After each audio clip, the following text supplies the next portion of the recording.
Hi, good-looking people. Before we start, we have an intro. Check it out.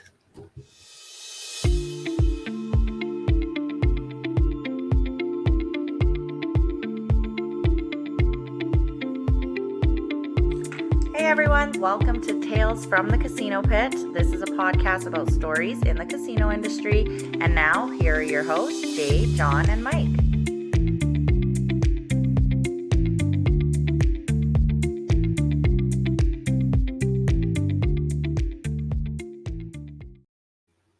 Oh, Wow. I love it. Thank you. I do. I love it. I love John's mugshot. I love I kind of got a mugshot too, but that's awesome. That was a great intro. Well, thanks. Hello, everybody. Joining us from 3 different platforms: the Facebook platform, the Casino Industry Canada platform, sorry, did I say 3? There's 4. But we're adding a new one right now. Hello to the subscribers on Casino Dealer J YouTube channel. We're over 250. I'm pretty damn happy about that. So I love you guys. You are good looking. And now we are going on Spotify as a podcast. So welcome to our 2nd season, but first, of the new name, Tales from the Casino Pit. So being that this is the first time that we've ventured into the podcast world with this title, allow ourselves to introduce ourselves. So John, why don't you start? Because no particular reason. You can just say why you want to start, but you start. Okay, my name's John Holland. I was in the casino industry for about 19 years. I've had quite a lengthy career, I suppose, in casinos. I left a while ago, but it was a lot of fun, and I have a lot of stories about what I did, what I went, and who I did it with. So I just love these stories, and I love being on this show, to be honest, just so kind of have a lot of fun with the people I meet and the people I chat with. Sweet. All right, Mike, start, and whatever John said. No, seriously. But yeah, 19 years as well in the industry. Many places, many different faces, many different hats in the casino industry, and I love being on the cast and sharing stories. awesome.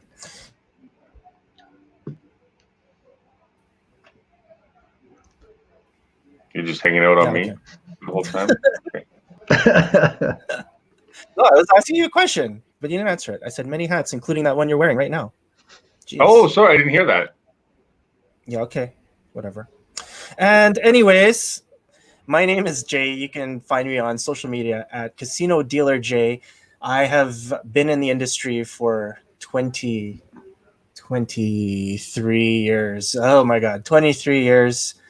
Really cool. I got to wear a lot of hats too. So not just gaming, but I also worked in food and beverage, training human resources. I got to DJ, which was fun. So a lot of cool stuff like that. And I'm glad that you guys have joined us today, and we're going to hopefully share all of our stories. The combined experience that we have here equals one really old guy from birth to almost retirement. So The 3 of us are one Daryl. yeah, pretty much. Okay, and of course our 4th, which I call her our part-time awesomeness, is Danielle. And hello, Danielle. You are online there, so hello. I know you're busy, but she's going to be on and off as well throughout the podcast. So, Hey, Danny, how's it going? all right, awesome. Okay, so you know what? Let's get to our guest right now. This is our first episode, so we had to bring in someone special, someone who was off the charts when it comes to amazingness. And you know what? Without further ado, let's bring him in. Welcome, Arden Krupi-Tse. Arden! I'm still waiting for this guest that you're talking about. Thanks for having me on this inaugural episode of the second but first season show. And it's amazing to hear about the number of, I guess, listeners and subscribers you have. The last podcast, I do another podcast with a friend of mine, but I think our audience is about 3 people, and one includes his mom. So, but no offense to my friend Chris, if he sees or hears this, it's a lot of fun. We make fun of movies, and but no, this is great. Thanks for having me. Super cool. Yeah, I know, Arden, this is the second time you've actually been on the Casino Dealer J outlet. So for the people that are seeing your handsome mug and listening to the smooth, inviting tone of your voice for the first time, could you please introduce yourself and share your casino life story? And I just mean your experience, that's all. Oh God. All right. How much time do I have? So I realized I thought I had been in the business for 12 years. It's actually 16. I did the math as you guys were all talking. I'm like, God, I'm pretty sure I was in almost as long as a few of you. But yeah, it was about 16 years I spent in the industry. And like everybody here, I managed to, take a couple of years and go work on the cruise ships and for Princess, and had a great time. And I think the fun thing about doing something like this is to reconnect with and talk to people who, you've known for a long time. I've known a lot of you guys for ages. And you just, when you kind of go through this stuff together, live this kind of lifestyle, it's like people who work in restaurant industries or who serve in the military together. It's such a unique kind of a unique boiling pot of circumstances that you all kind of bond in a certain way. Casino people and ship people will always connect with each other. I wrote a post about that recently where a friend of mine, I realized I hadn't seen her in years. She was a Russian woman who I found out had died of cancer. And it just brought back a lot of memories of how, the time we'd shared and worked together on the ships, and how it doesn't matter how long, how much time passes. We all just live this crazy, can I swear? Is that okay on this? Just this crazy effed up. But I mean, it's not normal, right? The hours that you work, the kinds of things that we go through, all the stress, stuff that, most regular folks will never experience. And that bonds you, and so I can sit there, even if I don't know somebody and we meet and I find out they've been in the industry, or they work on the cruise ships, you're going to connect on a whole bunch of really interesting and cool things that somebody who hasn't lived it won't get.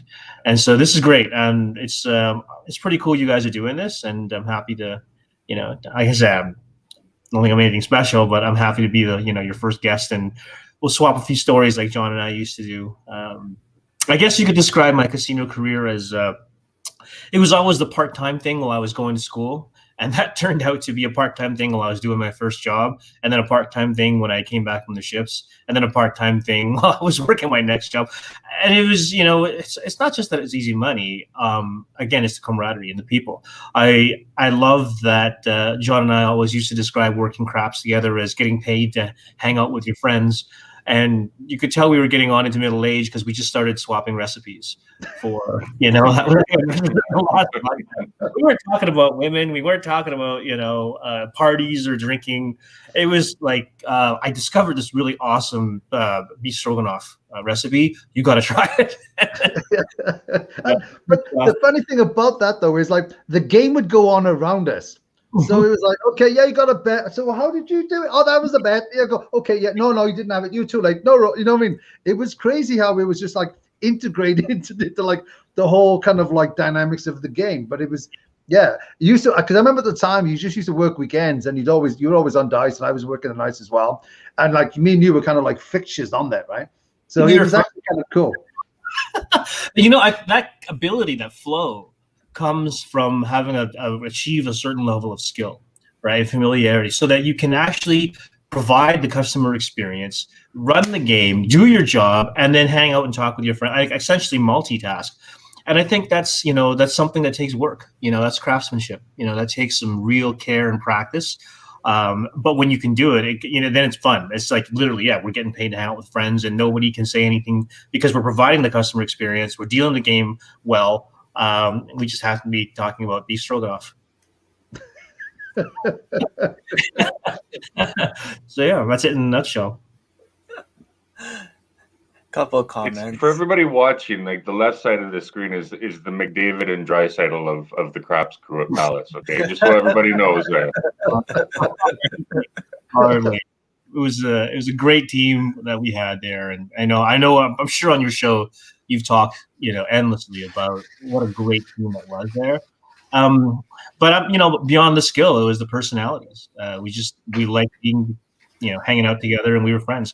And there's so many people from my casino days who I haven't seen in decades, and yet all it takes is a connection on Facebook, an email, a quick messenger, and it's like no time has passed, and having friends around the world that are like that. So that's always going to be, I think, that community and that time in my life is always going to be, really, something special, quite frankly, not to get all misty eyed and cheesy on you, but there it is. No, I agree.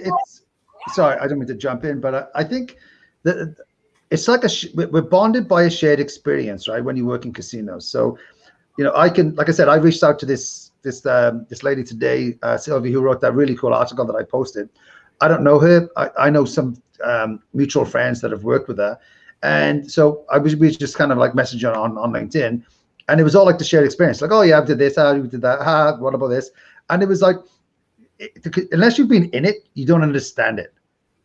But as soon as you've done it, you're like, you can relate to every single person. It's like someone goes, oh, you worked in casinos. Oh yeah. How about this? Do you ever see this? And you all of a sudden you've got a conversation point. Or, oh, you worked on ships. Oh my God. Did you ever see, or did you go here? Did you do that? So, like I've been out of it now for 16 years. Yeah, 16 years. And, I could still, crazy, eh? And like I could still turn around and like, have conversations with people that I've never met in the casino industry, right? So it's something that, like you said, it's something we'll have, and it just goes on forever, right? Even people, and I think this is a great channel to do this, to like kind of connect with people that we, to be honest, find interesting, right? It's the dysfunctional club. It's really to take it even further, right, into the dysfunction.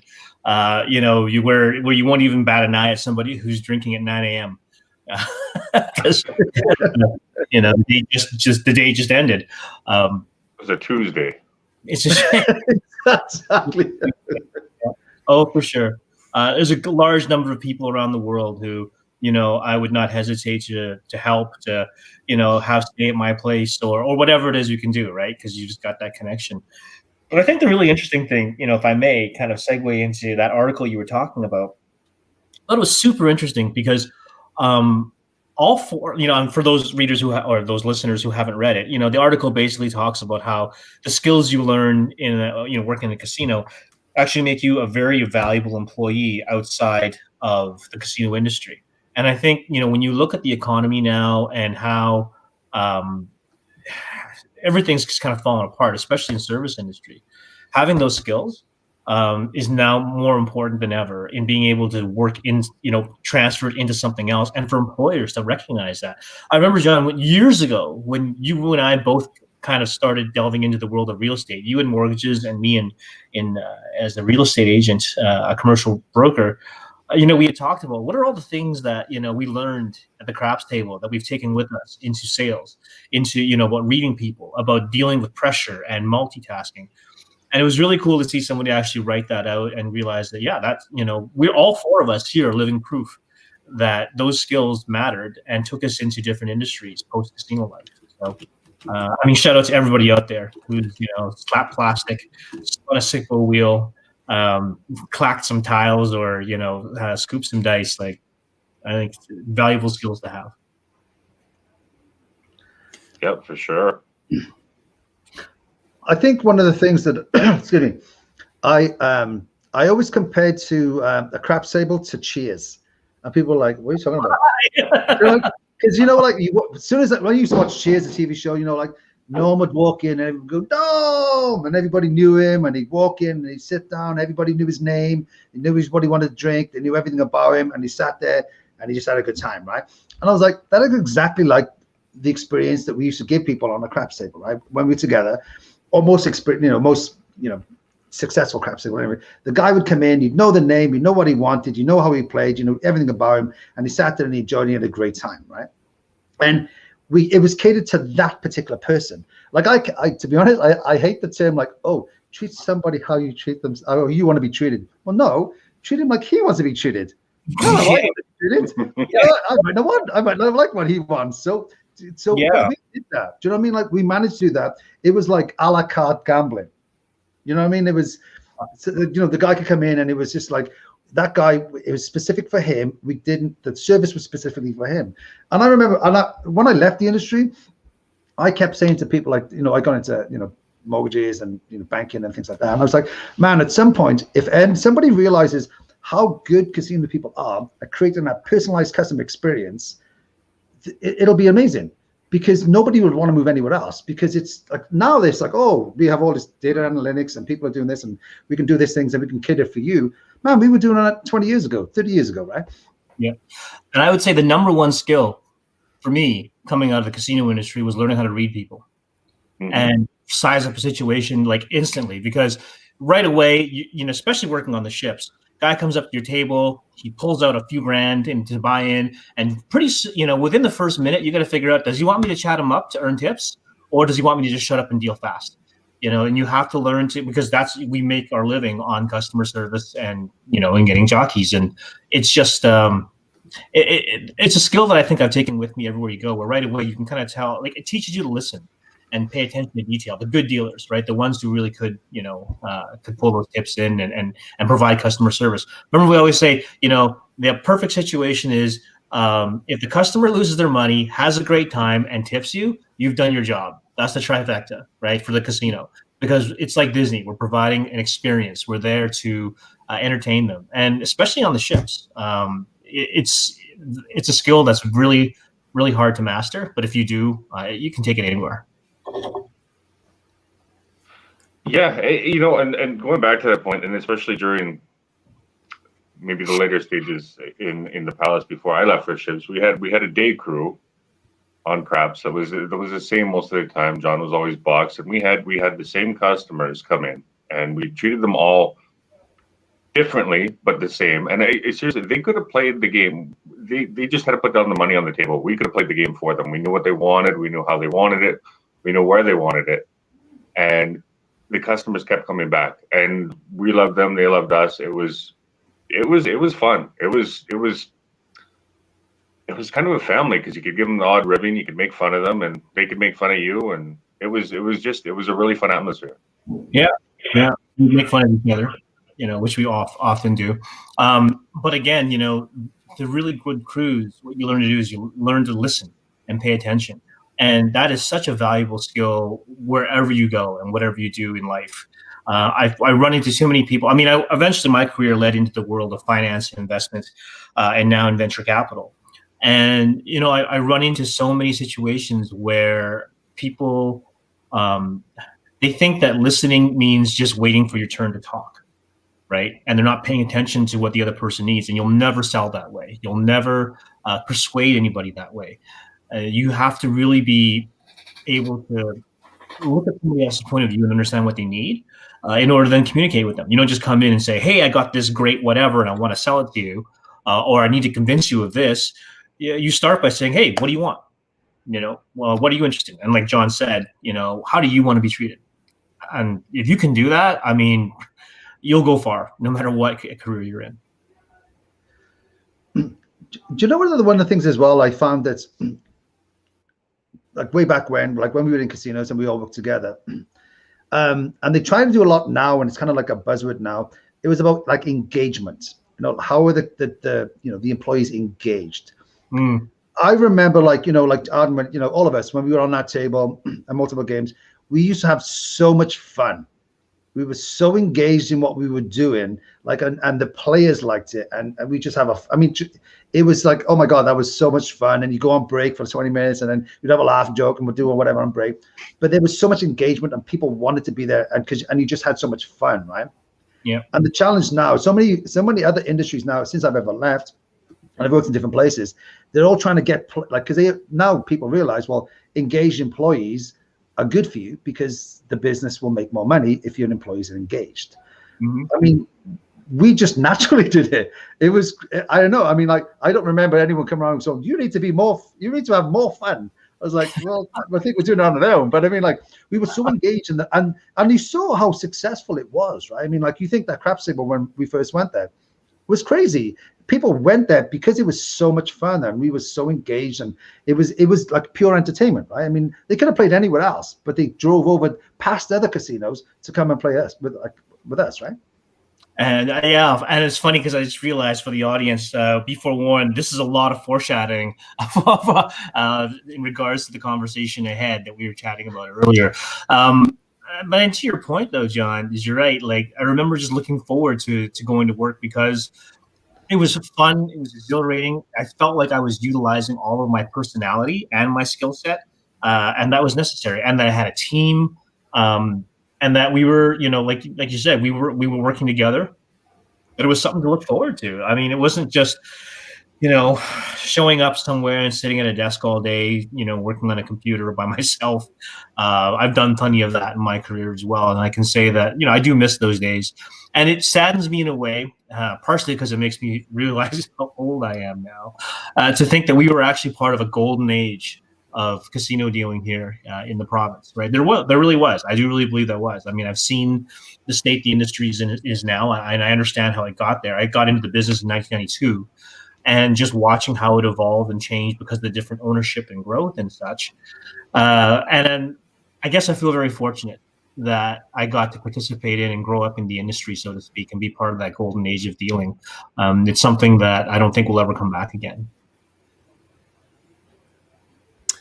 How about you guys? Other questions? Yes. Well, yeah, let me just say, I've had the pleasure of working with all three of you jackasses on the dice table at once, and I'll have is to that admit, a question? this is a statement. This is definitely a statement. I'll have to admit it was actually some of the best times that I've had at work, and for us to have that opportunity to bring in a game in its infancy, a very really difficult game, and it was something that we never thought that game would actually come into fruition, just because of like the dice and everything that was going on in the country. But when it did come in and then it started to grow, I think that was definitely, to your point, the start of a really good time, in our careers. For me, I'll never forget that. That was some of the best years that I've had. And without that opportunity, I probably wouldn't have been able to go on the ships and do the things that I got to do and travel the world. So yeah, absolutely. That's great. And I don't want to sound like a bunch of old guys, reminiscing about the way back when. Do you remember back when there was no internet and we couldn't have our phones with us and all that stuff? But I think the lesson here is that there was a reason why there was that golden age, right? Because there was a focus on the people. We've moved into an age. I mean, I work in venture capital now, and I'm surrounded by technology all the time, right? So my job is to invest in early stage tech companies. And we've moved into this age of instant gratification, of digitalization, of everybody being connected to their phone all the time. Your phone is your personal assistant and best friend, right? Your phone accompanies you more than anyone else in your life nowadays. And I think the workplace and work in general and the way things are going, we're all disconnected. Right? There's no teamwork really anymore. You're kind of, you work on, you talk to your teammates or whatever, but then you go off and you work on your own asynchronously. And I think that there's a lesson to be learned there about the value of human contact, the value of putting the technology away and doing something in your business that requires human interaction. Now, I know not all industries are like this. I mean, I think in the healthcare industries and there's some others, and service industry, when it comes back, will be like that. But again, for industries like the casino industry and the hotel industry, who are trying to, figure out how do we be competitive, I would take a look back to a time when you engaged your employees and your customers, and it wasn't just about about technology and digitization, right? Because it's a very different experience, and I don't think it's one that necessarily is superior. Mm-hmm. I'll just say. Somebody's thinking something. No, because it's true though. I mean, like when you look at it, I mean, like, yeah, we all want, like if you look back, like gambling for itself, right? I mean, like, there's very few things that people can do, like entertainment wise, on their own, and it's kind of socially acceptable. Do you know what I mean? Like, it'd be odd if you went to go and see a show on your own consistently, or like a concert on your own, or you'd be like, "Oh, what did I do? Oh, I went to a concert. Who with? On my own." I'm like, "Oh, okay." You know what I mean? Like, but it's kind of acceptable for people to go to gamble on their own, right? And because a lot of the times, and you know what it's like when you go there, doesn't matter what game they play, they'll go there and they probably know the dealers on on the craps table or baccarat, Pygo, whatever it is, and they go there and it's like, well, you know what? My life kind of sucks right now. I just need something, a break from whatever it is right now. I just need to go spend some money, have some fun. These people will do this for me, right? It's like a suspension of reality. We know what it's like. No clocks, no windows, all that kind of stuff. But the idea is they go there and it's okay. We have this break from like reality, have some fun, and they go home. It's kind of like but I don't know of anything else other than that. Industries. It's like porn. But that's more of a solo effort again. No, I mean, truthfully, like there's a point to be made there, John, about that social aspect, right, and engaging with other people. It's like poker games, I'm not interested in regularly playing an online poker game with a bunch of friends. Like that happened over Zoom. I mean, once in a while it was fun just to reconnect. But I know people who have been doing this like every week. They go play poker online, and I don't know. I don't get any joy out of that. And I would rather go meet with my friends at a table and interact in person, right? And you're right. It's one of those sports where you can just show up, or one of those entertainment things where you can just show up, and there's an interaction, there's a social aspect, and I think we're losing that as a society, unfortunately. I don't know if there's a way back. I hope there is, but if we're not careful, we're just going to wind up being soulless automaton. Oh, this is really sounding depressing now. I mean, I'm bullish on it. But again, I think it's just being careful, right, and remembering what makes us human, quite frankly. Okay, so here's a question, Arden. Okay, no. Jay was going to say something, so I'll shut up and I'll let him go first. No. Go ahead. I was going through we have a bunch of comments here and a couple of questions, but that's okay. We'll hit it up after. I'd love to hear those, but after John. Yeah, go ahead, John. Okay, so Arden, in hindsight, okay. Tomorrow you're running a casino. You can make every decision you want to. What would you change? In hindsight, from what you've known from, working casinos for a long time, other experience. If you had carte blanche to do whatever you want in a casino tomorrow, what would you do? What would I do differently? So you mean in terms of compared to the model as it is now? Yeah. So you and I walk into a casino tomorrow, and if it was open, and we started to gamble, what would you do to make that experience better? You could do anything you wanted. What would you do? Well, I'm going to go really, really high level here, and I'm going to say I would get rid of the charitable gaming model. And I would allow casinos to operate as private enterprises, because then they could spend the resources that they need to on things like, VIP service properly, to staff the tables as they need to, and to clear the profit margins they really need to in order to run as a full service business like you see in Macau or in Vegas, in other locations. And so that's the high level. Coming down more to like our experience. There's nothing more depressing than walking into a casino and only a quarter of the tables are staffed on a Friday night. I think the whole cost cutting to get to prosperity strategy is not a great one in the entertainment industry, and so I don't think there's anything really new that we have to implement. I think there's a lot of great models out there that we can learn from, and again, especially in long time in locations like Vegas. But I would put more of an emphasis on the interaction, having people around, having a casino host, having creating an atmosphere, less of a focus on electronics and I know percentage wise they hold better, they make more money, etc. But I think in the long run, if you suck every penny out of every customer that comes in, you're going to run out of customers at some point. And what you need them to come back for is a great experience. Right, you want them to come back because they made friends or they know people, and some of this kind of harkens from my experience in owning a restaurant. But people often came to my restaurant alone because they knew the staff, and they'd come on a Friday and they would just sit down at the bar and chat with the staff, and the staff would already know their order and have it up for them. It's the same idea. People just want to be seen and feel like somebody sees them, cares about them, right? So yeah, I think the bottom line is I bring the human element back to the casino and dial back a little bit on the technology. Awesome. Which is tough for me to say as a business investor because I do get it about the bottom line, but you also fix that by getting rid of the charitable model or allowing the businesses to keep a larger portion. All right. Interesting. No, it's definitely an interesting perspective. We can circle back on that. I just want to cover a few comments here because we got some fans of yours saying hello. So, okay. Nicholas says hi, Arden. So, hey, Nicola, as Facebook user. Facebook user, yeah. I'm sure she can. She'll change that. Daryl says, you can relax. I am here. Hello, Daryl. I'm relaxed now. He's a real person. So we were talking in the last episode, maybe people will find out that he's not real, but he actually is a real person. So guys. Oh, he's real, right?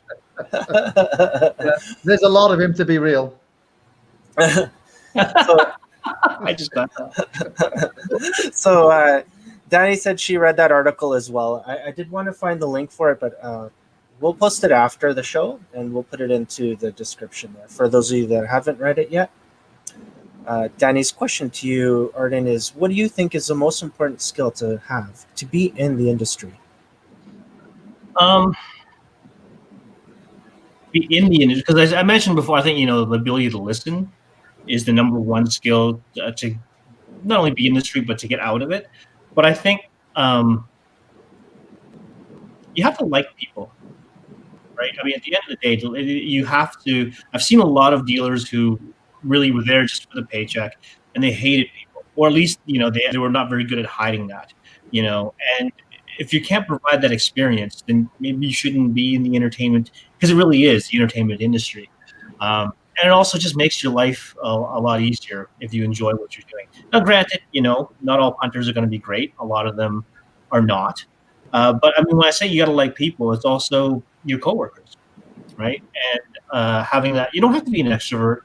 You don't have to be all out there all the time. But I mean, you just have to genuinely look forward to the people you're going to work with and the people you're going to be dealing to. I think that is maybe that's more of a personality trait than a skill. But if you want to talk about longevity in the business and to really improve yourself, that personability, I think, is going to be important. But in terms of skill, manual dexterity, and the ability to do math in your head, both of which Asian people are good at. So there you go. Throw out that. So I'd like to hear, John, your opinion and Mike's as well with this question. It's a good question. To be honest, I've always put personality above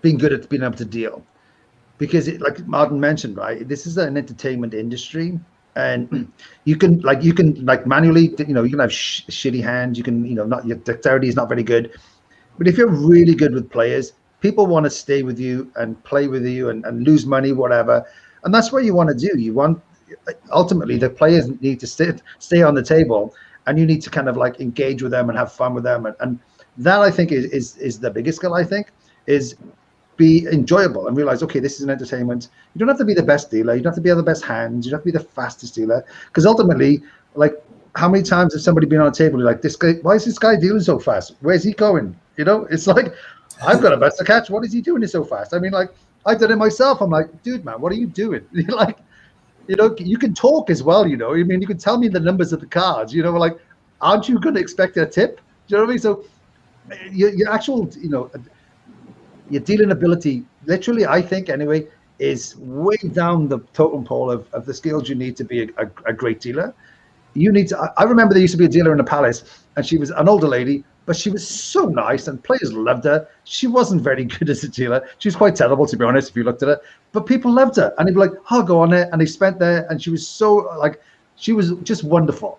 That's the kind of people you want, because people stay on the table. I mean, if you just run a guy off in 5 minutes, what value are you to anybody, right? The tip pool, the casino, it's like, okay, well done, Speedy. What have you just done? You just run a player off because he hated you. Anyway, that's my point. How about you, Mike? Yeah, overall, I mean, they've narrowed it down a little bit, but yeah, customer service above and beyond everything. I think all of us have worked on the ships, and they did a pretty good job of drilling in the customer service aspect of your job, and it helped us to say deliver the wow. Okay, but yeah, I think your dealing ability, your dexterity, your hands, no matter what, it's not as good as your personality, how you are on the table, remembering people's drinks, bets, how they want, where they want to play, what they want to open. You, we all had those players, the Bobs, the Darrens, right? I'm just saying random names here.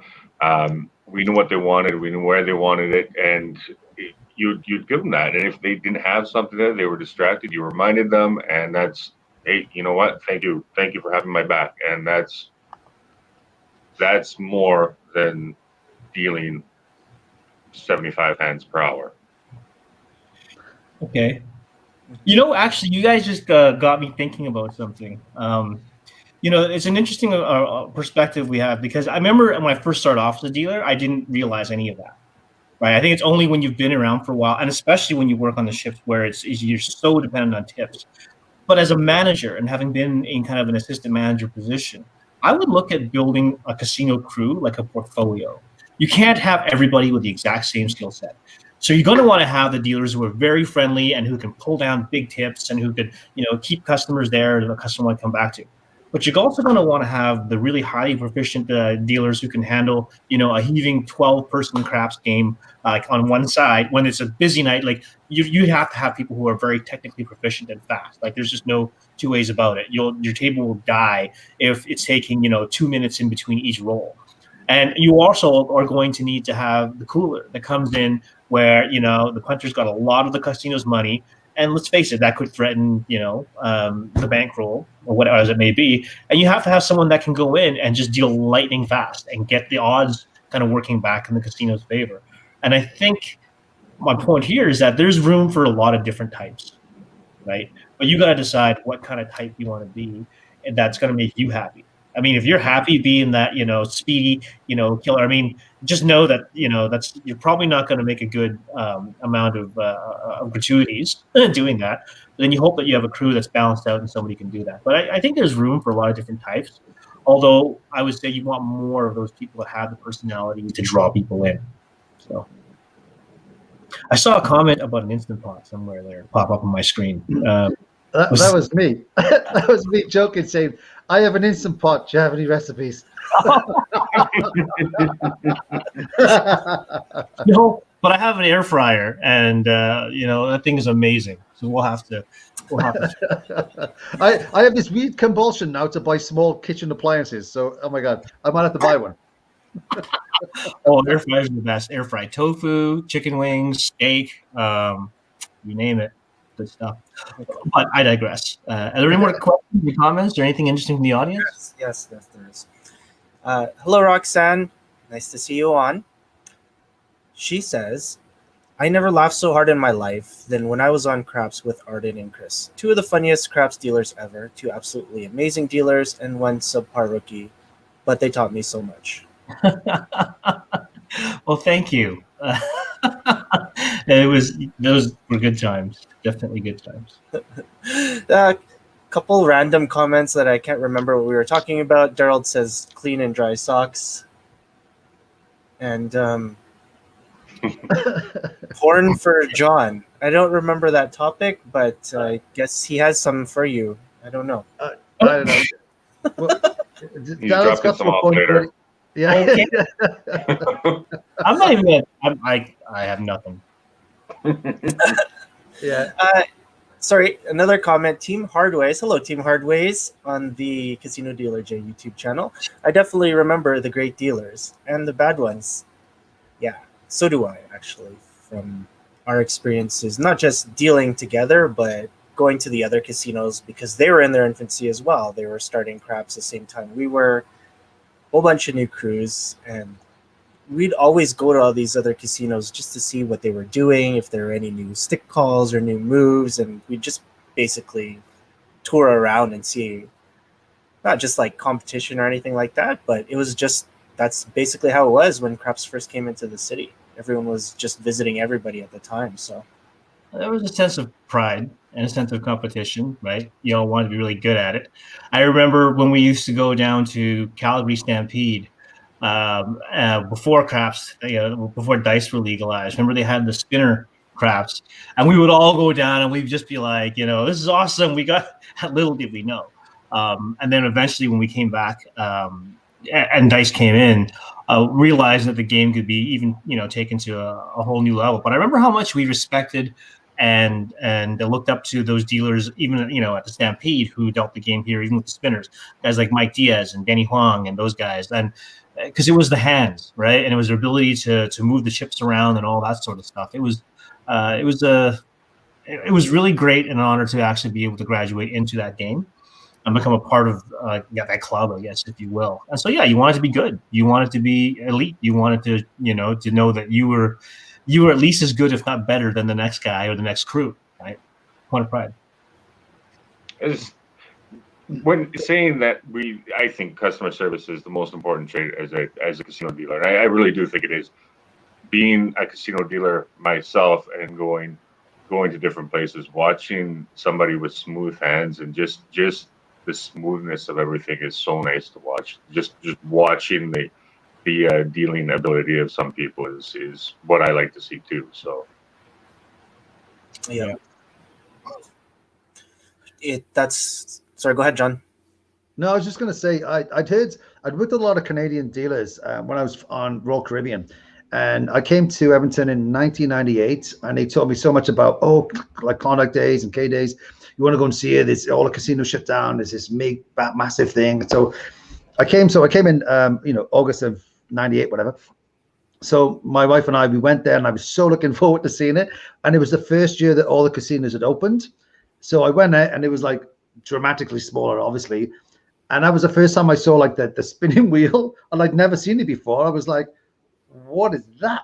And then what I didn't get though was like, why do they have a stick? I was just like, that was the thing that stuck in my mind. Was like, why do you have a stick? I was like, it would be funnier if you just had a foam finger and like what Jay's got there and just like point to people, big point, yeah, pay this guy this. But I was like, so all you're doing is like, okay, this guy has this. Like, what do you do with it the rest of the time? It's like, yeah, that was the only thing I was like, this is weird, but yeah. I used to use it to for all kinds of martial arts maneuvers that weren't sanctioned. But my favorite was there was I can't remember his name for the life of me, but another one of those, big pot bellied, trucker hat guys who was just as, gentle giant. I think it was like his name was like something like Elmer or something like that. And I would tap him. He'd be standing next to me, and I'd bring the stick back like this. I'd tap him on the shoulder, and he'd look, and he'd be like, "Ah, gotcha." Or like, I'd reach underneath, and then I'd scratch his belly with it. I mean, it was just, lots of fun. I remember when we used to, when I was working on shifts, whatever, like in between the slot machines, when you used to have the coins, and they put the coins down, and what you do is you used to grow like from the other side. You grab this, like the little bucket, you pull it through, and you put it on the other side, and you push it back. So they're like, and it goes drunk. So you're like, what? So then you keep doing it. So it's like you wait a couple of minutes, then you pull it and you put it back, and you just mess with them and see how long it takes for them to catch you. Oh gosh, that's what job can you do stuff like that at, right? I mean, really? Oh my God, yeah, no, definitely.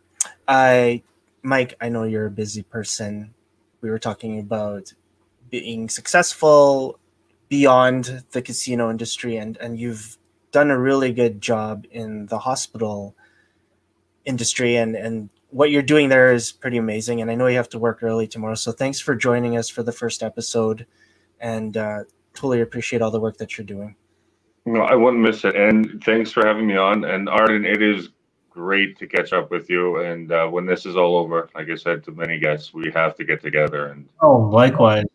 We do a live podcast around a barbecue or something. Yeah, for sure. Yep. See you, Mikey. And a lot of beer. Yeah. Oh, sorry, Mike. One more thing before we leave. Tomorrow on the YouTube channel, we will be replaying your Sunday match defending the title. I just wanted to show you a little clip of your intro here, so watch this.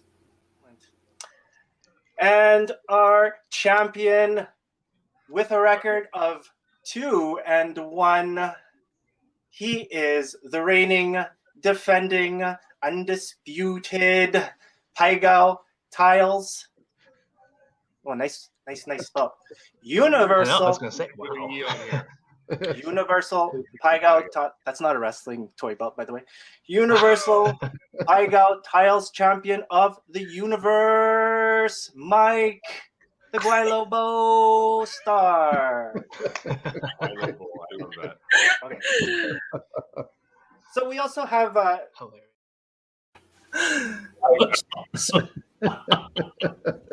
All right, I'm coming for that title, Mike. I'm just letting you know. If he still has it, we'll see. We'll see. We'll see about this. But yes, you need to play too. John Jay is always awesome. Arden, love catching up with you, brother. Take care. Okay, See you, we'll Mike. see you See guys you next soon. week, man. Thanks, Mike. Take care. Bye. All right. Did we go through? Yeah, we did through. We hear one more comment here, just from Roxanne, before we move on here.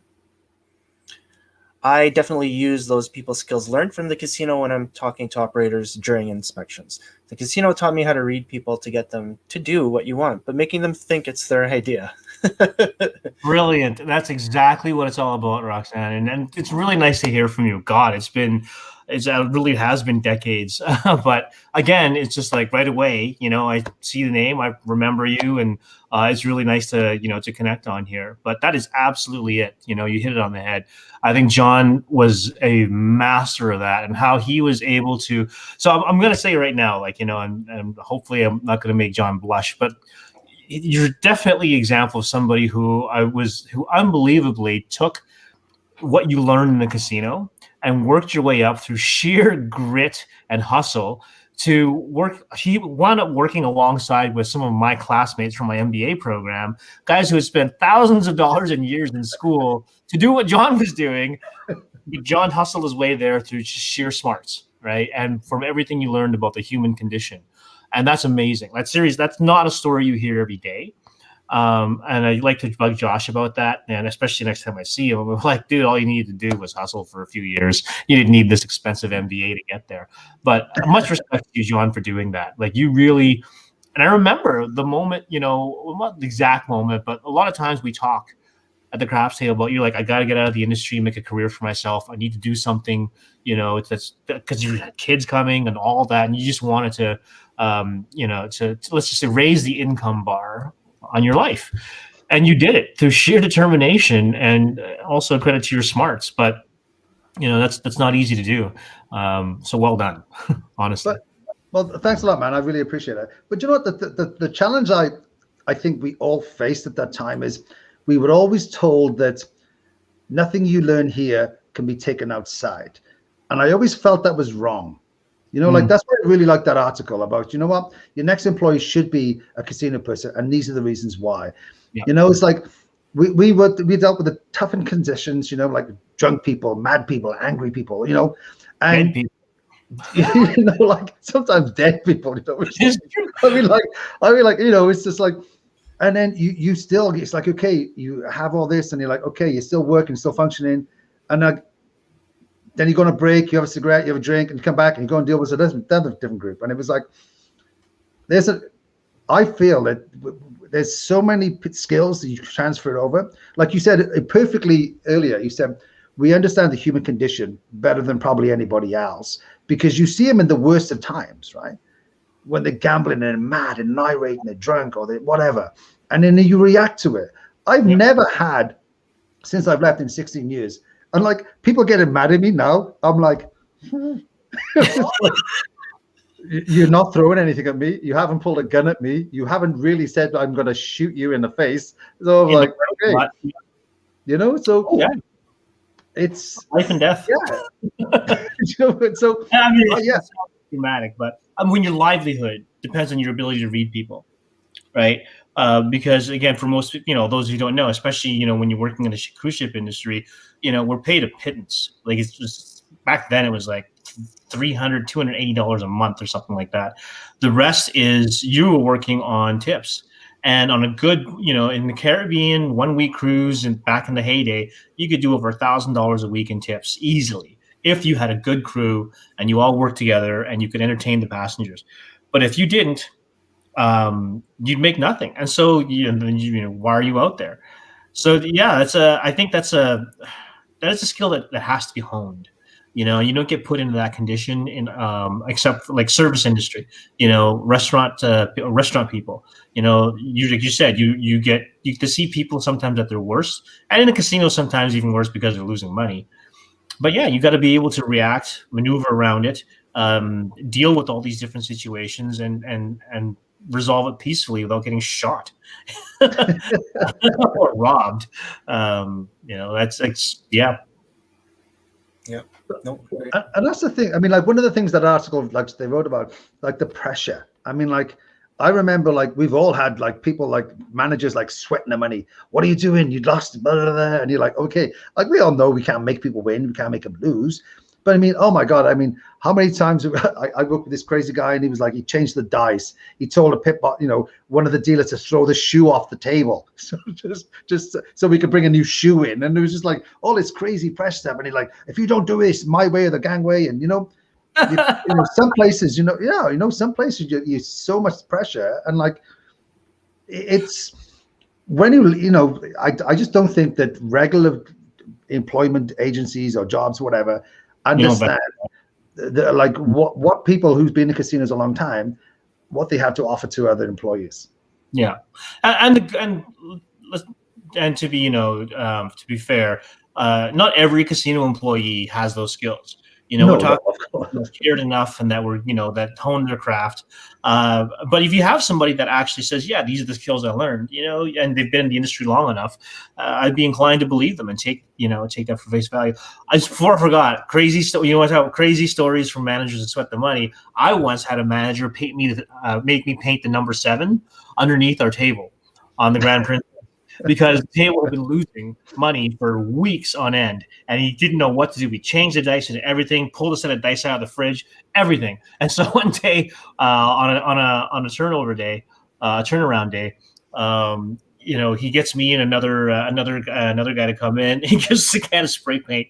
It's like, I want you to go and spray paint the 7 underneath this table. I'm like, you're kidding, right? He's like, no. So he made us do it. And oddly enough, the table had a winning night that night, which didn't help in reinforcing his supervision. That was probably one of the, and somebody from security there's a picture of me somewhere, and I had a paper copy underneath the table, like my legs. You can see my legs poking out from underneath the craps table as I'm spray painting a 7 underneath it.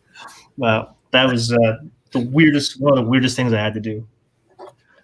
I used to work with this manager, the first casino I worked in. And if the casino lost that night, he would change how he all the the usual superstition stuff. Then he would change how he drove home. If the casino won that night, he would carry on driving the same way home until it lost, and then he would do another way. We're like, you understand, and it was it was a crazy place, and and it was really social. No, you got to work afterwards. You're having a drink. You realize this doesn't make any sense. He's like, it works. It's working. I'm going to drive home this way. And he would literally sometimes he'd be like 10 minutes out of his way and be like, it worked. It worked. We won. I'm like, what? This is insane. But it is like this microcosm of economics and psychology and behavior, risk and reward. I often say when I do a lot of mentorship with finance students from the university, and I often talk about how I really learned to appreciate risk and reward in the casinos, understanding probabilities and taking chances, and that whole, that's all investing is. Whether it's in the stock market, public companies, real estate, whatever, is you're taking it's a gamble. It's a calculated gamble, and you can fall to the same human fallacies in investing in stocks as you can in playing blackjack. There's so many lessons to be learned and taken from that industry into more bigger, prominent, mature professional industries, if you will. So yeah, never discount it. Never discount that experience. It's just, how do you sell it, right? And you got to be able to package that up when you're going on to your next adventure. You're applying for jobs or whatever. So You should start an employment agency, a re-employment agency. How to market casino people. I really, it's kind of, to be honest, like, it's like you have to, how do you rehabilitate this, into like a different role? You're like, what, I'm going to work 9 to 5? Yeah. And no one's going to swear at me. There's not going to be any drunk people. No. I don't know. Wait. So I'm kind of curious or itching to kind of, we talked about this before the show started, right? You're the when the question is going to come up about the electronic gaming and stuff, because I think it really ties into this whole thing we were talking about, how the industry's changing and it's different skills, or maybe people that have been in a long time need to start moving out. So Jay, maybe, would you mind just kind of framing that and if it's not too early in the conversation? I don't know how long we're supposed to be sitting here and chat for. I'm good, but Sure, yeah. If you want to be the host, that's fine. Yeah, we'll go. No. I'll tell you how to do your job. I was just itching to start talking about that because I think it's a really relevant point. But we'll take it at your pace. Never mind. I'll just I'll just sit back and be the guest. That's fine. I wanted to just bring up one more comment here. Yeah, please. Roxanne actually brought a good one up, and then we'll bring up her question. So her comment was, the casino taught me how to communicate effectively with people that don't speak English or speak very little English. I wouldn't be able to do that as well as I can if it wasn't for the casino. Oh God, and sometimes that's just with the other staff. That's so true. That is so true. I didn't think about that. That's a really great point, Roxanne. Not everybody who comes in the door is fluent in English, and again, even coworkers, and you have to be able to communicate with them. Mm-hmm. Great point. Do you know one of the best things I learned when I got into casinos and I started to travel, especially when I came into Canada, is as soon as I would meet somebody and I'd be like, I could, obviously there's English might be the second language. I'd ask them, how was your first winter? Every immigrant has a story about their first winter, and they will tell you. And I would tell my story. I'd be like, oh yeah, man, when I first came here in like 1999, I thought all cars were electric because they had that, the block heater. I didn't even know what a block heater was. I was like, oh my God, look at all these electric cars. This is the coolest thing ever. And then my wife's like, you're a moron. That's just because something from freezing. You know what I mean? But you guarantee they'll be like, oh yeah, I didn't know what -40 was. You know what I mean? So that was the first thing. And it's kind of like the icebreaker, like how you start that initial conversation and get people starting, because it's an easy kind of like conversation starter, right? Sometimes you're like, oh, what do we have in similarity? And freezing your ass off in -40 is something that we definitely will have. Actually, that's a really good point. Is you really learn how to start conversations, and I mean, beyond the one I hated all the time though was, where are you from? Because that, when you're working on the ships, like that's just what's the, that was the most common one. And then you try to scramble to find some way to connect. But the idea of just being able to ask, not being afraid to say, how was your day? How can we help you? What did you get up to? And just, to be able to start and hold a conversation. That's a really important skill as well, especially for networking. My favorite one about like, oh, where you from? Especially me, because of my accent. Since I've been in Edmonton, they're like, so where you from? North side. No, not really. No, honestly, I'm from the north side. I live in like Castle Downs. What? No, but before that, oh, I was in another part of Castle Downs, and it just see people get more and more annoyed. Like, just like, oh, I'm like, what do you want, dude? I'd be like, and I all in this are like, what do you want, dude? I just told you what I've lived for the last 20 years. I live in the north side. And I'm like, oh. It's a northern accent you're sporting there, mate. Exactly. Yeah. I'm from north of the river. yeah, north of the river. Actually, probably the most amusing one I ever got was when somebody asked me when they found that I was Canadian, because on our name tags, right, there's you say what country you're from. She actually asked me if I was an Eskimo. And I wasn't sure how to respond politely, but I think it was something to the effect of, I was actually born in Hong Kong, which oddly enough makes me Chinese. So, but yeah, that was an interesting one. I once had, ever since I left casinos, I've been volunteering for them for like last 15 years for like sports teams and all different things, right? I mean, I used to do like a couple of times a year, to be honest.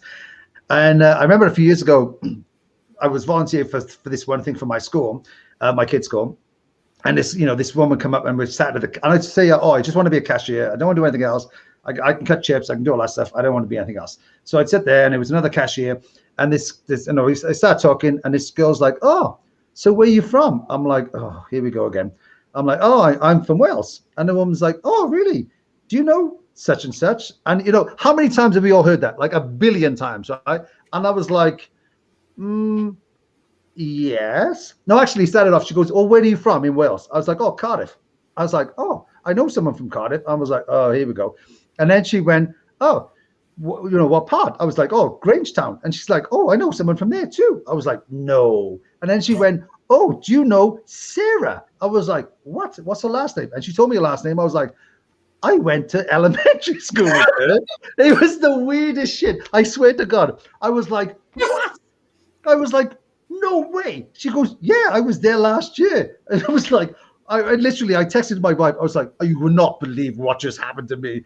It literally, since I was traveling since like 1989, I never had this question that ever was relevant in my entire life. And I heard it thousands of times. And then this woman's like, oh yeah, I was like, dear God, I went to school. I with your cousin. I went home literally that night after the casino, and I went on Facebook because of the time difference. I was like, oh my God, Sarah, I was just chatting with your cousin in a casino. It was the weirdest time ever. It's a small world that that we live in. Wow, that is pretty cool. I can't. The closest thing I have to kind of like that weird coincidence bumping into kind of story is I was actually in Vegas for a trip with some friends of mine, and they were staying a little longer than me, and I was staying at Bally's because I really like Bally's, and I had left my friends and I was heading back to my room because I'm leaving the next day. And I'm down, and I figured, maybe I'll just play a hand or two of blackjack before we all know how that goes. Well, I sit down at this table and I look across from me, and who is it but this woman, Cheryl, who I work with on Princess Cruises, who lives in Australia. And she happened to be there visiting another friend of hers, and we just both happened to be at the same high-limit blackjack table at the same bloody time just before I was about to leave the next day. So, of course, we played blackjack and stayed up and drank, and I somehow made it, to my flight. But, I mean, talk about weird, cosmic moments where what are the odds, right, that you'll run into somebody in that particular circumstance from around the world. So that was a pretty cool experience for me. That's the only story I got that's even close to what you. It's I know I have another one that might be even weirder. So when I was like, I was got to be 21, I think it was 22. No, sorry, 23. I have a brother in Australia, so my family from Wales flew out, and I flew out I was in LA at the time, and I flew out. We all met in Australia, and we had a great vacation, and then me and my family from Cardiff, we went up to the Great Barrier Reef. It's like, oh, let's go see this. We're here. Let's go see it. So we went up there, and we went on this like you get those like they used to have them in West Edmonton Mall, like that stupid submarine thing, and it went around. It was like a glass bottom boat kind of thing, right? So we went around, and literally it had like. I think it held like 10 people. So there was, so it's me, my mum, my sister, my brother-in-law, 2 kids. So there was like 6 of us or whatever it was. And there was 2 other people in this glass bottom boat going around the Great Barrier Reef. And we were all like, oh, look, big fish, blah, blah, blah. And then we just started talking. And then this couple turned on to us and said, where are you from? Oh, we're like, oh, Wales. We're like, so are we. We're like, oh my God, where are you from? Literally, they were from about a 10-minute walk from where my sister lived back in Cardiff, in Grangetown. And then we're like, oh my God, we're underwater at the Great Barrier Reef. And we're with people from Cardiff, like Grangetown, Cardiff, where we were from. It was really freaky. It's a small world. Hashtag who dat. I just realized you gave me that hashtag. Yeah, exactly. I did that right from like an hour ago. And it was really because of like, we need to show the picture because I think it needs clarity of why I said who dat. It was a bad camera with a fisheye lens. I think. Let me lead into this here. I'm just going to show this first picture just to show a nice strapping young man at the time. Look at that. Those are some nice vests that you guys were wearing. Well, that was our own formal attire. So that was for, we bring your own, right? That wasn't our standard uniform. And I bought these at like Dirk's Formals or something where we all went for our stuff. And those are for New Year's. And one is on New Year's and one is on Christmas. I think Christmas is the silver one and New Year's is the purple one. But yeah, those actually look pretty dapper. Wow. Yeah, fancy. And a plastic. All handsome. Yes, and half cut.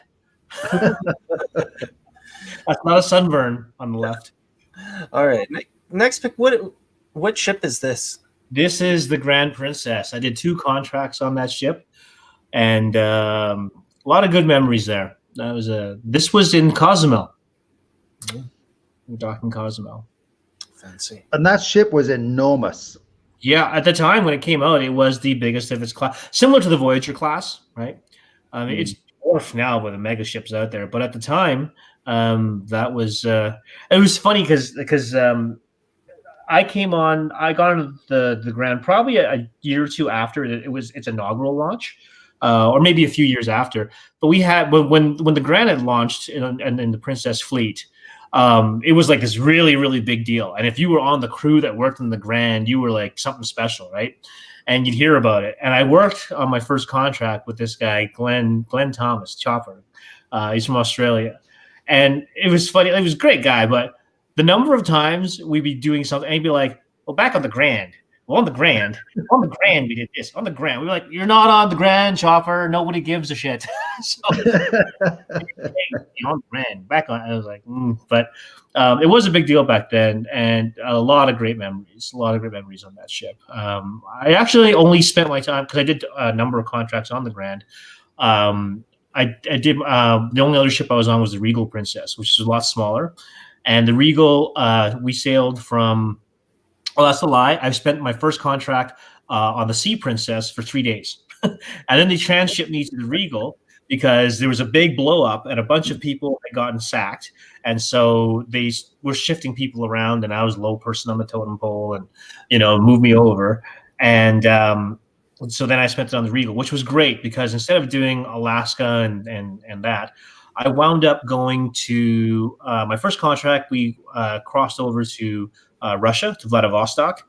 And then we did a number of months in Asia, right through China, Singapore, Vietnam, Thailand, all of that, which was amazing.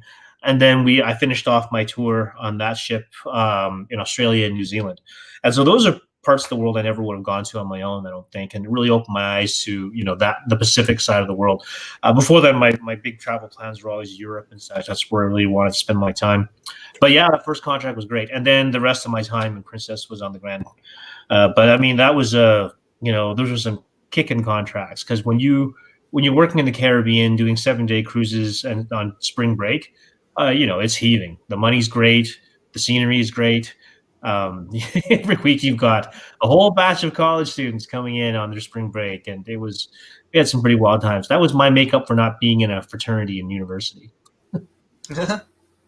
I remember when we had a long time ago when I was on one ship I was on, they had the whole ship was hired by like a spring break cruise. So everybody on the entire ship, and they were like a plague of locusts. They would just drink the bars dry.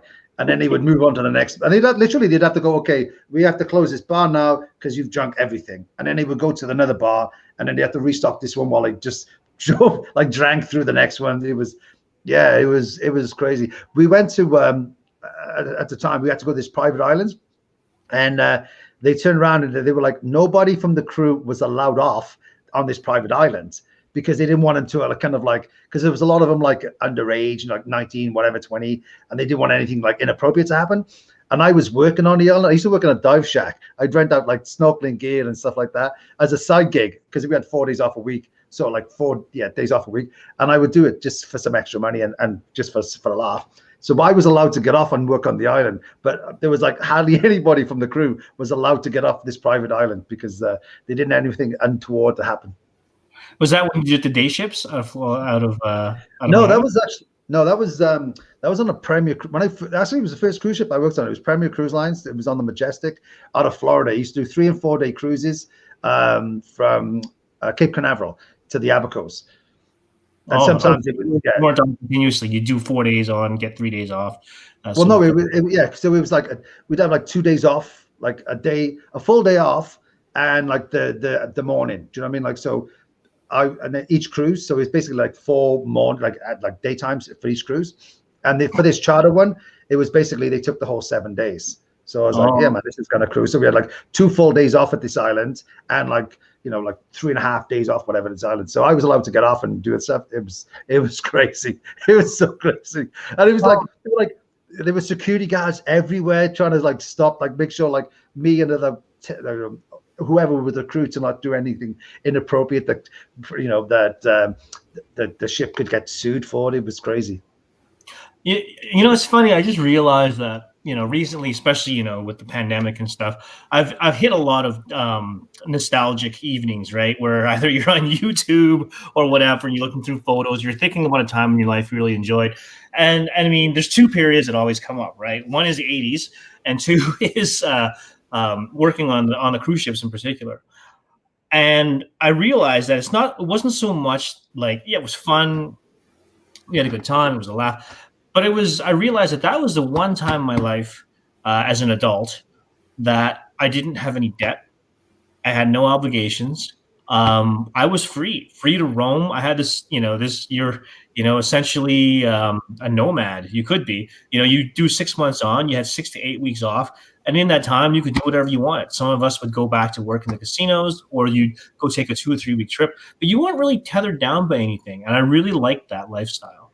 And I think it just reminds me of a time when, you didn't have all the responsibilities of that we have now, right? With mortgages and bills and careers and planning for retirement and all that sort of thing as such. But yeah, I mean, that's really why I think, I always look back fondly, because let's face it wasn't all great, right? 6 a.m. immigration, weekly drills.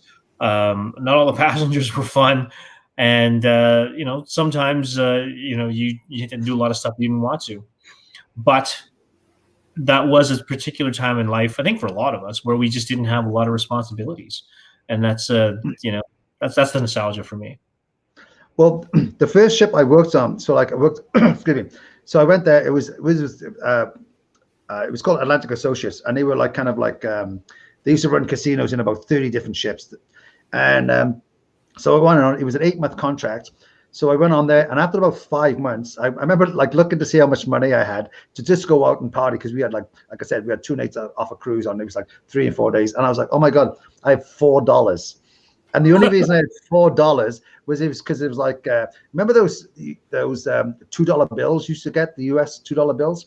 Yeah. I somehow had them, and I had 2 of those, and that was the only money I had. And I was like, oh my god, I've been on here for 5 months. I've saved nothing to go home with, and all I have is these $4.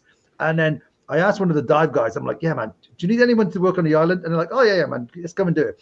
And they used to pay you, I think it was like $50 a day. And so I worked so I used to get an extra $200 a week. Excuse me. But it was like I'd work an hour in the morning, like handing out all this snorkeling gear, and I'd lag like crazy. So there'd be like all these passengers would line up, and they go, so what do we see on the other side? I was like, oh my god, dolphins, turtles, sometimes sharks, all these things.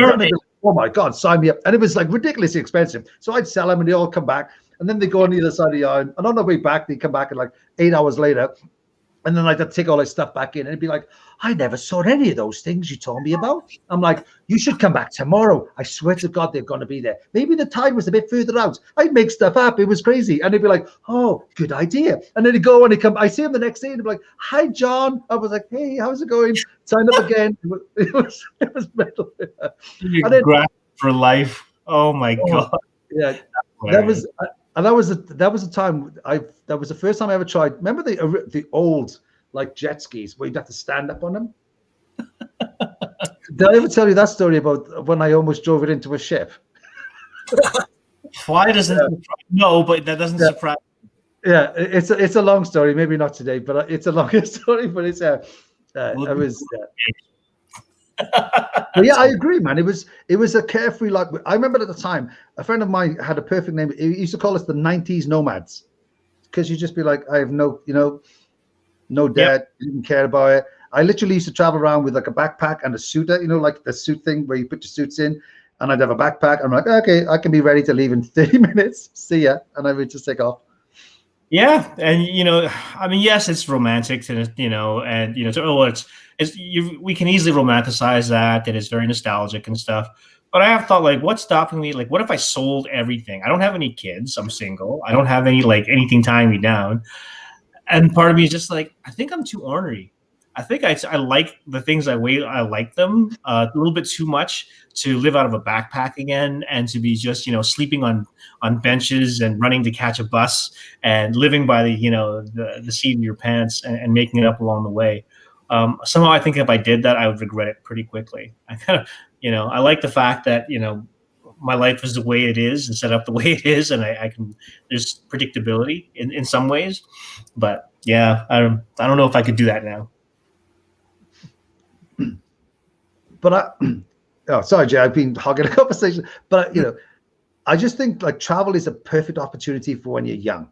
Like you should have the opportunity to do it. And for me, to be honest, I wouldn't have traveled as much as I did, or been to as many places as I went to, without having learned craps. Because when I learned craps, it gave me the opportunity to go to all these different casinos that would hire me, and all these different cruise ships that would hire me too. And I got to see all these different things. So in a roundabout way, fundamentally my life changed for the better like 30 odd years ago when I learned craps, right?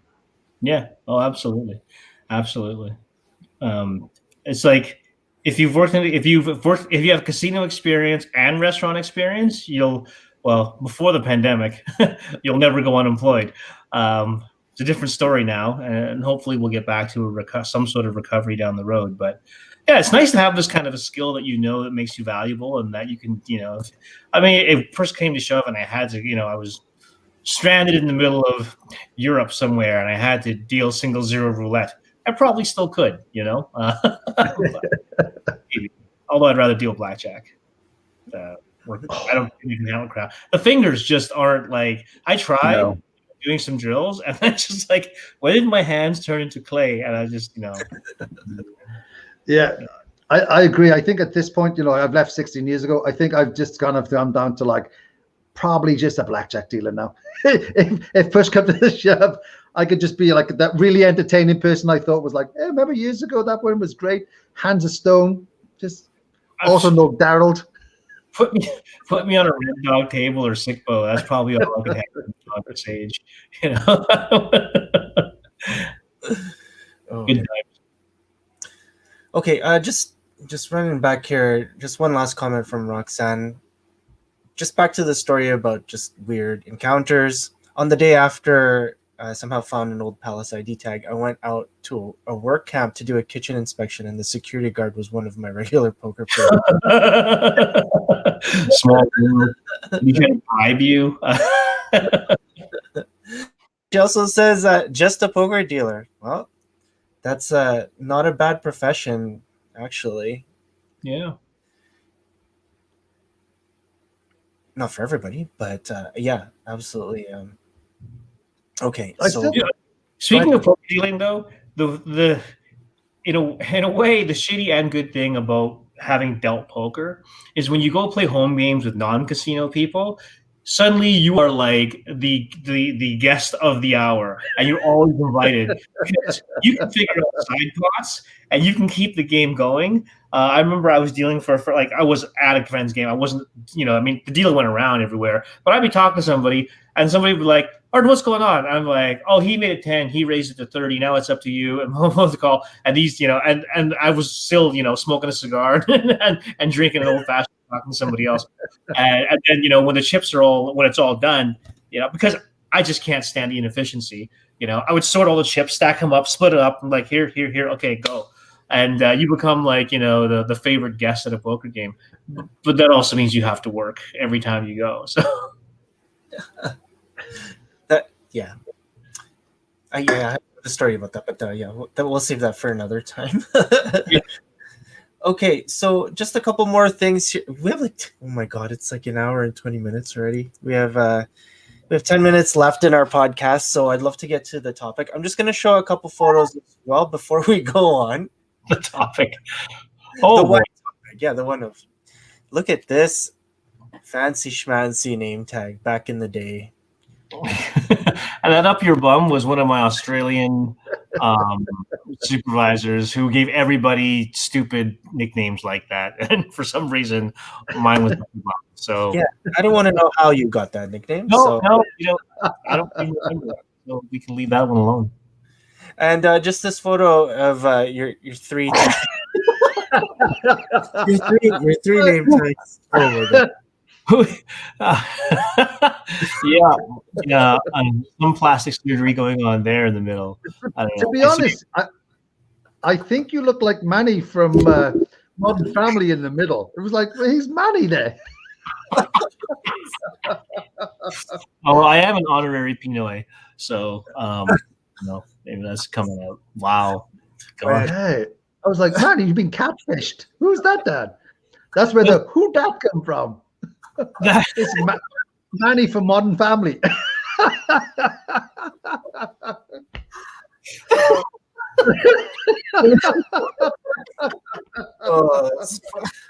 Wow. The oldest badge there was in 2001, and even that was like 9 years after I had been in the business. Like, holy shit. Wow. That's hilarious, Manny. Okay. To be honest, Okay. All right. 17 years ago. Come on. Or whatever it was. this is my favorite. No, to be honest, like, honestly, I would like probably this is my favorite things about casinos, right? Is because people just make fun of you. It's like it's just a part of the course. If something happens, they just make fun of you. It's okay, perfectly acceptable, Manny. That's funny. Okay, anytime I come on, it's hashtag Manny. Oh.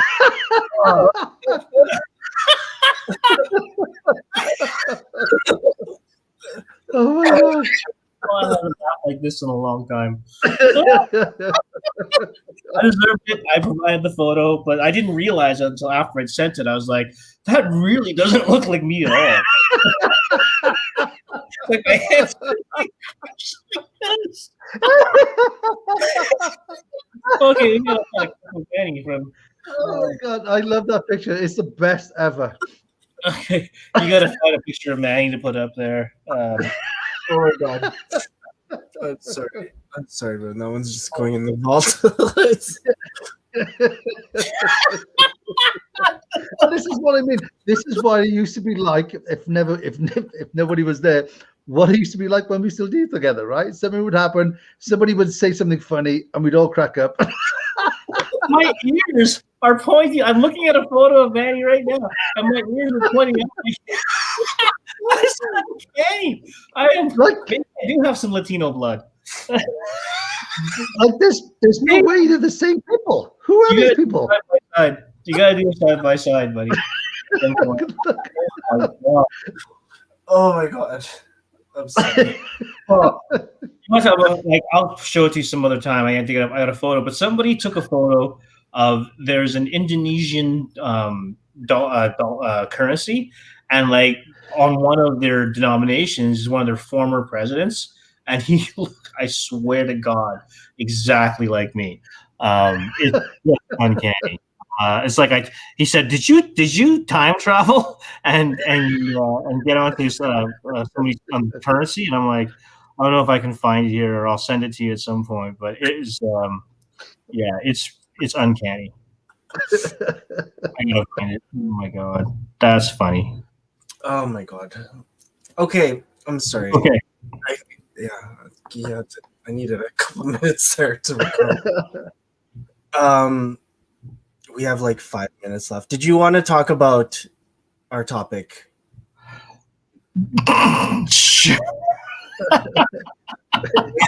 We had like 14 questions for this podcast, but you know what? This is what happens usually. We're keeping this to an hour 30 minutes. We can talk after the podcast, of course. But Yeah. my one question for both of you, John, you did post this on the Casino Industry Canada group. The question is, what will electronic craps do for the future of traditional games, as in traditional craps with the dealers, the stick person? What does this game do to the future? So who wants to go first? I think, like I said right at the beginning of the podcast, I think we actually answered this at the beginning, is that it's really going to take away the engagement and the feel and the experience. This is not, I'm sorry, but like, how sad do you have to be to play on this game? You don't get to roll the dice. You don't get to, it's not the same at all. And then for the dealers, how do you get engaged? How do you, there's no, I don't know. I see, like, that's exactly what I was talking about in terms of what's killing the industry is an overuse of technology, because now you're forgetting the human element. I posted this on the Royal Caribbean casino group, and there was a couple of guys on there who'd actually dealt on it, and they said typically it costs about $5,000 a day to have it. They have one dealer. They can throw the dice, but the dealer, basically the one guy on a stick, he's inside. He has to put them, enter the numbers in, and then it keeps track and pays out, blah, blah, blah. But he said it's awful. It's like they ultimately hate it because there's no experience. There's no engagement. The players are trying to literally playing a little console and whatever they want. I mean, to be honest, I think it's a ridiculous way to try and have a game that's meant to be interactive, right? It doesn't work. I don't think so anyway. Just because we can doesn't mean we should. Exactly, right. And you can imagine, okay, what happens when you spill drinks on it? Like, we've all been on a table where somebody's dropped a drink on the table, and all right, what happens there? Okay, all of a sudden, boof, it's dead. You spend $5,000 a day for this thing where somebody dropped a drink on a table and they smashed it. I don't know. But that, I think gaming will evolve, but it has to be more better than that. That's just a slot machine, and people think, well, we should do it as a slot machine, but it shouldn't be like that. I think there's other options and avenues to do it. Yeah, like, why even try to recreate it to make it look like something that just turned into a video game then? Like, why do you actually need the entire tub and all of that? It's kind of like how you see these restaurants that make vegetarian meat. I was like, if you wanted pork, have pork. If you want tofu, why disguise it? I don't know. I never got that. Just to retort here, does that mean that us, when we were working at the Palace Casino, were we ahead of our time with this game? Oh my God! I was on that table.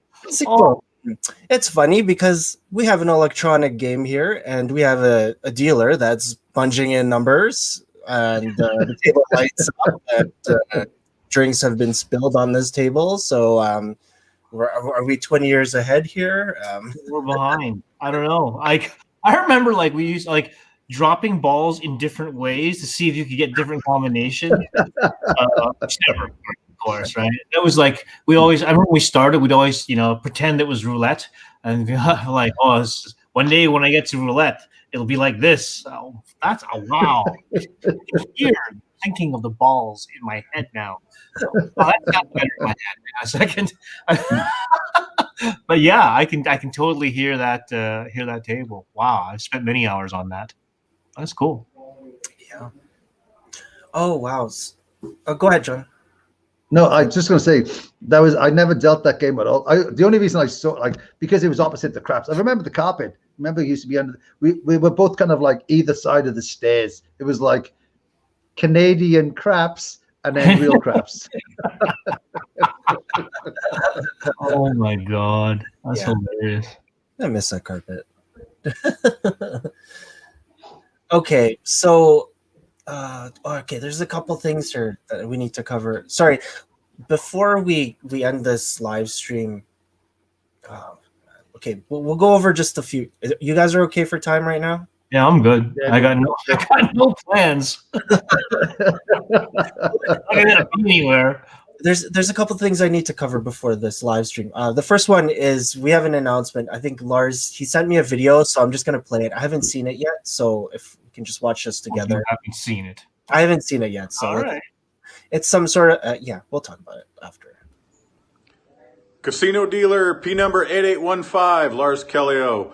There's a stand-up comedy show this Sunday at 7 p.m., March 14th at 7 p.m. via the Zoom. If you want to see a virtual comedy show, we just want to bring a little bit of laughter to the casino industry, which hopefully reopens in Canada in the next little while. So wherever this finds you in the world, if you want to tune in, 7 p.m. Mountain Standard Time, we will see you at a Zoom comedy show. I've done like just for laughs and have some TV specials and stuff. But more importantly, I used to deal Sickbo Red Dog. So perhaps we'll see you this Sunday.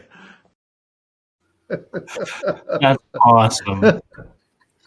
Go see him. That's really cool. Yeah, Lars is just one of a kind. That's for sure. Yeah, he is a great comedy show. We hired him for Rhonda's surprise 50th birthday party that I had in the yard before we could have, when we could have 25 people. So it was really cool. We all know Lars. She was turning 50, or was the party? Surprise you. Sorry. Yeah, exactly. It was all a big surprise. You mean like what? I thought I was only 49. Sorry, from our previous interview, our one-on-one there, our on-break segment, I just wanted to bring this video up as well. Hey Arden, is it true that you are known as the loudest Pai-Gow stagger in North America? Thanks, Tony. I remember that. Yep. What showmanship. It's all about putting on a show. That's like I spoke a lot about that in the last podcast, so I'll refrain from anything now. But the answer is Yeah, I used to like I love dealing on. At least I used to love being on the same table with you. We used to have so much fun. But a lot of times it was like watching Three Card Monty. there was a lot of like what. I was like, what's going on there? Find a lady. And to be honest, it was myself.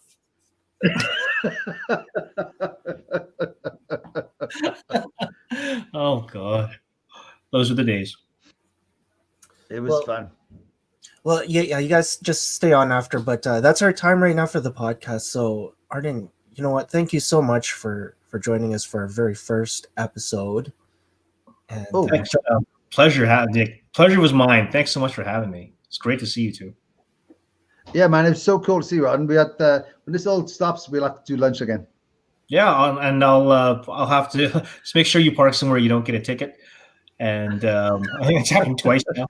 And I'll be happy to come back as a guest another time if there's something interesting or cool you want me to come back for. Maybe I'll do the Pai-Gow challenge. Who knows? Well, I've been asking you for a while, and now I have John doing it before you. So too bad. I'm sorry. Yeah. I'm gonna be on the blackjack 8-minute challenge where I'm gonna stall for 7.5 minutes and then just bet one hand. Yeah, that's my game, but. All right. So, sorry, Roxanne. Yeah, John posted that. He put this up. Will you post the Zoom link? Yes, we will post the Zoom link for Lars's comedy show. We'll do an announcement on the Casino Industry Canada group for that. So, all right, guys, thank you so much for being on. Everyone that's watching, thank you so much for watching the very first episode of our podcast. So I'm really excited about this. We're hoping to do another 26 episodes. Who knows? But thank you so much. Go ahead, John. Yeah, it was so much fun. Thanks a lot, and it was great seeing you. And I only wish the people who listen to the podcast could actually see how much you resemble Manny. That's the only regret. I don't know if I'll put that on. I'm sure I have to edit that out because You just have to blank the name. Famous character from. You show it. All right, everybody. Thank you so much. Have a great evening. Take care. Stay well. See you later, guys. It's been